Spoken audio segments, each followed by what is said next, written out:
In our last video, we talked about following the path from an in station that was having issues to a destination somewhere on the network. And as we were following the path, we made sure that the switch into which our device was connecting had learned that device's MAC address on an appropriate port. Assuming it had, something else we could do as we're following the path is to check for VLAN issues. Let's take a look at some common VLAN troubleshooting issues. Remember when you learned about VLANs back in your CCNA studies? We often say that a VLAN is analogous to a subnet.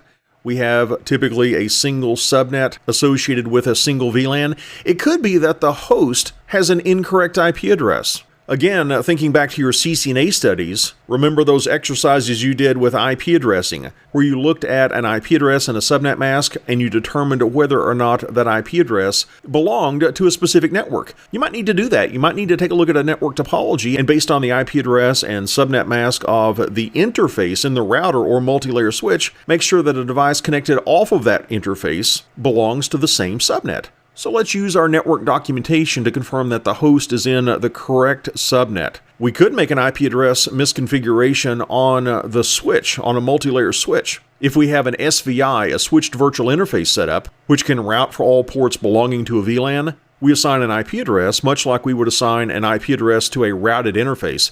Maybe that IP address is incorrect. Again, we can check our network documentation to make sure that it's an appropriate IP address for that VLAN. Also, as we're following the path, we're coming into a particular port on our multi-layer switch. Is that port a member of the appropriate VLAN? If not, that could explain our issue. Or maybe the VLAN that we belong to doesn't exist on the switch. We might want to check our VLAN database to make sure that that VLAN actually exists on the switch. And with these things in mind, let's take a look at a sample trouble ticket. Let's assume that we have a trouble ticket that tells us that a PC is not able to connect out on the network to any other device. And as we're following the path, we might go to its next hop switch and check out the VLAN configuration for the port into which this PC is connecting. Now let's assume we've already gone to the PC and checked its IP address, and its IP address is indeed a member of the subnet associated with VLAN 300 in this case. And now we've moved on to the switch, and one of the first things we want to do is to verify the IP address of the SVI, the virtual interface that's going to do routing for VLAN 300. Let's do a show IP interface brief command, and let's see if we have an appropriate IP address associated with VLAN 300. Here's our VLAN 300 SVI, and we've got an IP address of 10.30.30.1. Based on our network documentation, that looks good. The IP address appears to be correct. There is a bit of a concern here. It looks like our status is up-down. And let's remind ourselves what would prevent an SVI from being in the up-up state. In order to be in the up-up state, an SVI has to have a port on that switch that is a member of that VLAN that is in the up-up state. Now that port can be a trunk port that's carrying traffic for that VLAN, but if we have at least one port on that switch belonging to that VLAN, and it's in the up-up state, then the SVI should be up. And here it's not. We're in the up-down state, so we have an issue. Let's next check the configuration of Fast Ethernet 1/0/1, the port into which we think our PC is connected, and let's make sure that it's assigned to VLAN 300. Let's do a show run. Let's just take a look at our configuration for interface Fast Ethernet 1/0/1. Switch port access VLAN 300. We are telling that port to belong to VLAN 300. So what's going on here? The port is not administratively shut down. We're saying you belong to VLAN 300.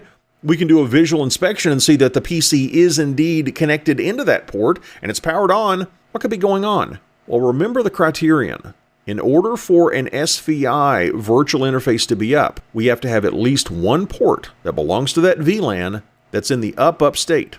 Let's check our VLAN database to confirm that Fast Ethernet 1/0/1 really does belong to VLAN 300. It looks like we added it to VLAN 300 here, but let's double check our VLAN database. Let's do a show VLAN brief command, and let's see what we have. Oh, this doesn't look good. I've got VLANs 1 and 100 and 200. I don't have a VLAN 300. It seems to have been deleted from my VLAN database. Well, in that case, to what VLAN does Fast Ethernet 1/0/1 belong? Let's take a look under our ports. Can you find Fast Ethernet 1/0/1? I cannot. It doesn't exist in any of our VLANs. And as a result, that port is not going to be passing any traffic. I think this is our issue. Somehow VLAN 300 got deleted. Let's re-add it, and let's see if our SVI interface status goes to up. Let's go into global configuration mode, and we'll say VLAN 300. And that creates our VLAN.